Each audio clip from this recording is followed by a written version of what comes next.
तर नाशिकमध्ये युती करण्याबाबत भाजप आणि राष्ट्रवादी काँग्रेसमध्ये चर्चा सुरू आहे। राष्ट्रवादी आणि भाजपाची युतीबाबत ही दुसरी बैठक आहे। राष्ट्रवादीचे नेते समीर भुजबळ आणि मंत्री गिरीश महाजन यांच्यामध्ये नाशिकमध्ये युतीबाबत चर्चा झाली। त्यामुळे आगामी स्थानिक स्वराज्य संस्थांच्या निवडणुकीत नाशिकमध्ये दोघांमध्ये युती होणार का याकडेही सगळ्यांचं लक्ष लागलं।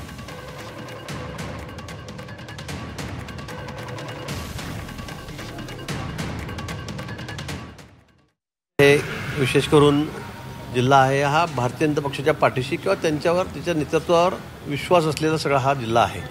आपण येत्या महापालिका निवडणुकीमध्ये आपण जसं म्हणतात तसं आमची या ठिकाणी तशी महायुतीचीच तयारी आहे। महायुतीच आम्ही लढणार आहोत। पण काही झालं तरी पण इथे कुठेही महाविकास आघाडीला त्यांनी कोणाबरोबर युती केली काही केलं तर कुठेही त्यांना संधी मिळणार नाही। आपण दोघांची भूमिका समज म्हणजे सुहास कांदे आहेत, एकनाथ शिंदे साहेबांच्या सेनेचे ते आहेत आणि समीर भुजबळ यांच्यामध्ये किती प्रेमाचे संबंध आहेत आपल्याला कल्पना आहे, ते काही मी सांगायला नको। त्यामुळे साहजिक आहे ते वेगळे लढतील, पण तरी पण मी समजवण्याचा प्रयत्न केला आणि त्यातून आम्ही मध्य मार्ग काहीतरी काढू आणि निश्चित या नाशिक जिल्ह्यावर पण महायुतीचा झेंडा फडकेल